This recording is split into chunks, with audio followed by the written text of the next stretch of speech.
బందరు అందానికి అడ్డొస్తుందని చెప్పి కొట్టేస్తారు మీరు. వైఎస్ఆర్ కాంగ్రెస్ పార్టీకి ప్లాన్ సంపూర్ణంగా లేదు, కొట్టేయాలి, నేను ఆక్రమించుకోవాలని మాట్లాడతారు మీరు. మరి దీనికి ప్లాన్ అక్కర్లేదా అని అడుగుతున్నాను.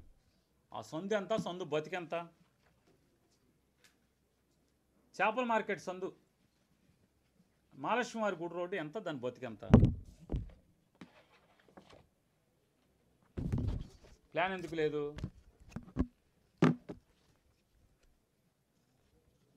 వైట్ లెక్కలు, బ్లాక్ లెక్కలు అని తర్వాత మాట్లాడదాం. బందరకోటలో మీరు గెస్ట్ హౌస్ కట్టుకుంటున్నారు. ఎన్నంతస్తులో ఎంతో తర్వాత మాట్లాడుకుందాం. ఆ భూమి ఏంటి తర్వాత మాట్లాడుకుందాం. ఆ భూమికి లింక్ డాక్యుమెంట్లు ఉన్నాయా? ఆస్తికి వారి వయసులా? హక్కుదారులు మీరా? మీకు ఎక్కడి నుంచి వచ్చింది భూమి? తర్వాత మాట్లాడదాం. దీనికి బిల్డింగ్ ప్లాన్ ఉందా అని అడుగుతున్నాను. లింక్ డాక్యుమెంట్లు ఉన్నాయా? బిల్డింగ్ ప్లాన్ ఉందా దీనికి?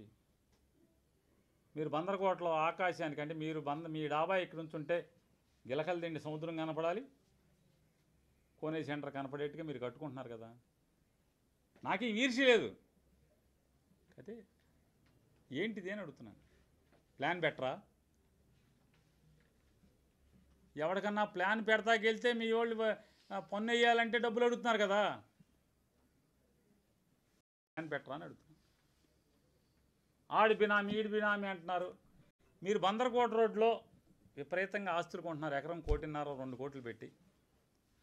నాకు ఫస్ట్ అర్థం కాల. బందరకోట రోడ్డు అంతా బాగా నీట్గా చేసి చెట్లు గిట్లు పెడుతున్నారు. బందర్లో ఎక్కడే పెడతలేదు, బందరకోట రోడ్లోనే చెట్లు పెడుతున్నారు, నీట్గా చేస్తున్నారు. ఎందుకంటే గెస్ట్ హౌస్ కట్టుకుంటున్నారు.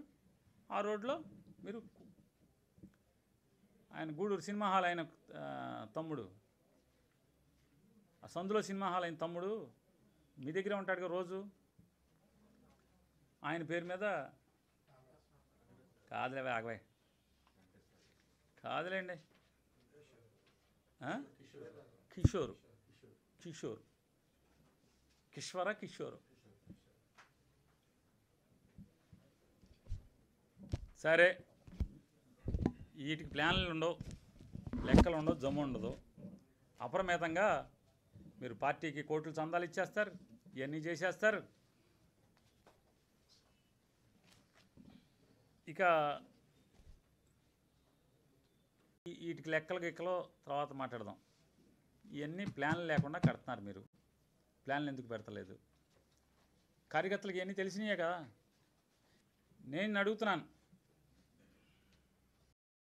శివాలయం దగ్గర తాపీ మేస్త్రుల సంఘం ఆ కూలీలు మాట్లాడుకునేటువంటి భాష రోజువారీ 2,25,000 నుంచి 2.5 లక్షలు కూలి డబ్బులు ఇచ్చేవాళ్ళంట. తాపీ మేస్త్రులకు కానీ లేబర్కి కానీ పనిచేసిన వాళ్ళకి మూడిటి మీద, సుల్తాన్ నగరం మిల్లు, ఈ కాంప్లెక్స్ అక్కడ అని ఇచ్చేవాళ్ళు.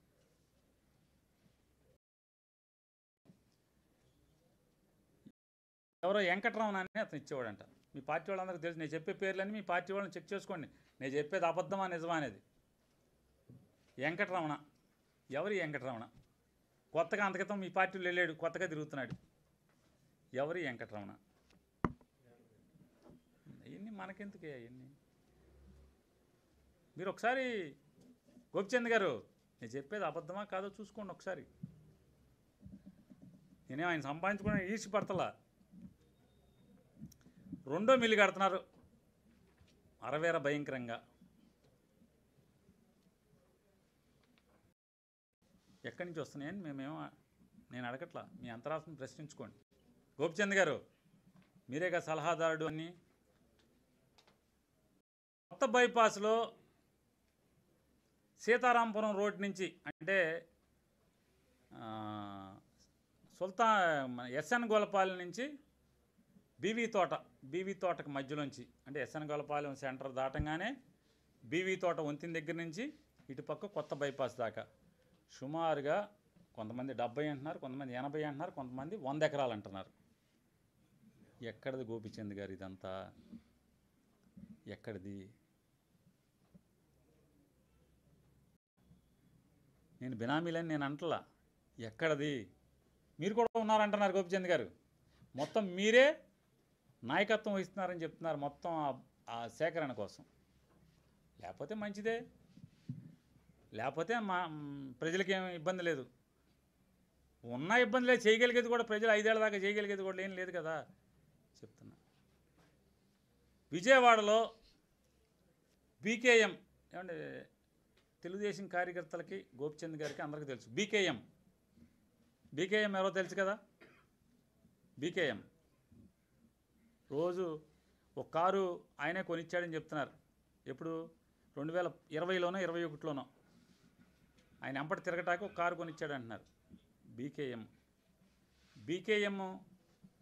ద్వారా 11,80,00,000 వైటు, 8 కోట్లు బ్లాకు, నెలకి 10 లక్షల ఆదాయం వచ్చేటువంటి ఒక కాంప్లెక్స్ తీసుకున్నారా, తీసుకోలేదా? తీసుకున్నారు కదా. ఇప్పుడు నేను అసలు వీటి గురించి ఎప్పుడన్నా ఈర్షిపడ్డానా, మాట్లాడానా? నా మీద విషం చిమ్ముస్తుంటే నేను మాట్లాడుతున్నాను. మీరు తప్పుడు ప్రయత్నం చేస్తుంటే విషం చిమ్ముతారు. ఎస్, నేనేమన్నా అంటే నా మీద మీ ఇష్టం వచ్చిన ఎంక్వైరీ చేశారు. ఇంకా అధికారం ఇంకా 3 ఏళ్ళు ఉంది. 3 ఏళ్ళు మీ ఇష్టం వచ్చిన విచారణ చేయించండి, హైకోర్టు జడ్జితో చేయించండి. నీ ఇష్టం, నన్ను అండమానికైనా పంపించిన పాపాలు చేసి ఉంటే వదలబాకండి నేను చెప్తున్నా కదా. ఇది అయిపోయింది కదా. హైదరాబాదులో అదేదో మహేష్ బాబు అంటాడు, పద్మావతి అపార్ట్మెంట్ రెడీ అయిందా, టైల్స్ వేసారంటగా. హైదరాబాద్లో 10,000 అడుగుల ఎస్ఎఫ్టీ అపార్ట్మెంటు రెడీ అయిందా? కమ్మోడు కుదరదు మార్చమన్నారంటగా. అయిందా? గృహప్రవేశం అయిపోయిందా? వారం అసలు హైదరాబాద్ మీకేం పని అండి? ప్రతి వారం హైదరాబాద్ ఏంటి? మీరు ఎమ్మెల్యే ఉద్యోగం చేయకుండా, ఎస్ బందర్ ఓటర్గా నేను మిమ్మల్ని ప్రశ్నిస్తున్నానండి, మీ సలహాదారుని కూడా అడుగుతున్నా, గడ్డి పెట్టాలి కదా. బందర్లో ఊరూరో తిరగకుండా వారం వీకెండ్కి హైదరాబాద్ ఏంటి? 2 నెలలకు ఒకసారి దుబాయ్ ఏంటి? పాస్పోర్ట్ చూపించే ధైర్యం ఉందా? నాకొద్దు, విలేకరులకు చూపించండి, ఏబిఎన్ TV5కి చూపించండి, మహాన్యూస్కి చూపించండి, ఈనాడు పేపర్కి చూపించండి, రామోజీరావు అబ్బాయికి, రాధాకృష్ణ గారికి చూపించండి. మీ వీసా పాస్పోర్ట్లు చూపించే ధైర్యం ఉందా? దుబాయ్ ఎన్నిసార్లు వెళ్ళారు? ఎందుకు వెళ్ళారు?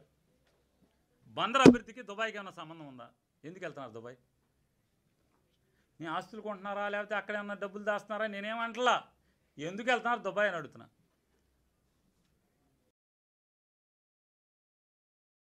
నాకు అమ్మాయి జీవితం నాశనం చేశారు మీ పార్టీ వాళ్ళు. పెళ్లి చేసుకుంటాను నమ్మించి మోసం చేసి అమ్మాయిని చీటింగ్ చేశారు. హైదరాబాద్ పిలిపించుకున్నావు హోటల్కి పోలీసుల ద్వారా. ఎవడయ్యా బలిపశువు అంటే డ్యూటీ చేసిన కానిస్టేబులా ఏంటి? పాపమా అమ్మాయి ఏం చేస్తాడు? సిఐ నబీ గారి మీద ఏం తీసుకోరా చర్యలు? నబీ గారి మీద ఏం చర్యలు తీసుకోరా అంటున్నా. ఎస్పీ గారి మీద తీసుకున్నట్టున్నారు చర్యలు.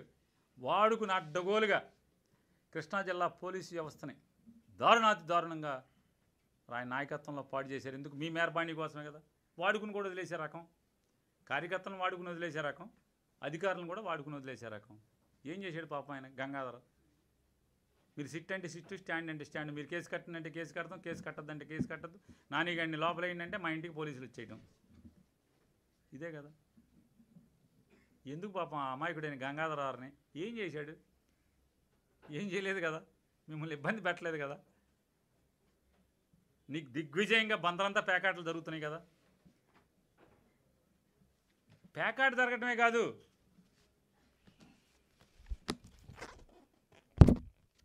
పెద్ద మాఫియా నడుపుతున్నారు కొల్లు రవీంద్ర గారు. మీరు డీజిల్ ఆయిల్ మాఫియా రాష్ట్రం మొత్తం మీద నడుపుతున్నారు. ఛాలెంజ్ చేస్తున్న జిల్లా కలెక్టర్ గారిని, జిల్లా ఎస్పీ గారిని, డీజీపీ గారిని, కమర్షియల్ ట్యాక్స్ కమిషనర్ గారిని ఛాలెంజ్ చేస్తున్నా. విజిలెన్స్ కమిషనర్ గారిని ఛాలెంజ్ చేస్తున్నా. ఈ డీజిల్ చూడండి, ఇగో ఇది ఎక్కడ ఉందంటే గిలకల దిండిలో డీజిల్ ఆయిల్ ట్యాంకు. ఇదిగో ట్యాంకర్ నంబరు. ఇవాళ పొద్దున అన్లోడ్ చేస్తుంది. ఇది పాతవి కాదు, ఇవాళ పొద్దున అన్లోడ్ చేస్తుంది. కావాలంటే యనగదురు పోలీసుల్ని, ఆర్పేట సిఐ గారిని, యనగదురు సిఐ గారిని అడుగుతున్నా, ఈ చెక్ చేయండి. నేను చెప్పేది అబద్ధం అయితే మీ సీసీటీవీ ఫుటేజ్ పరీక్షించండి. ఈ ట్యాంకర్ ఇవాళ గిలకల దిండిలో అన్లోడ్ చేసిందా చేయలేదా? ఇప్పుడే ఇంకా ఈ పాటికి లారీ వెనక్కి వెళ్ళి ఉంటుందో వెనక్కి వెళ్ళి ఉండదో. మేము వెళ్ళి ఫోటోలు తీసుకొచ్చాం కాబట్టి గబగబా దాన్ని ఎక్కడన్నా చేసేసి ఉండాలి. ఇదే లారీ. సీసీటీవీ ఫుటేజ్ తీయండి. బందర్ వచ్చిందా రాలేదా? ఏం తెచ్చింది దాంట్లో? వే బిల్ అక్కర్లేదా? జిఎస్టీ కట్టరా? ఇది ఒకటే కాదు, కొల్లు రవీంద్ర గారు మాఫియా బందర్లో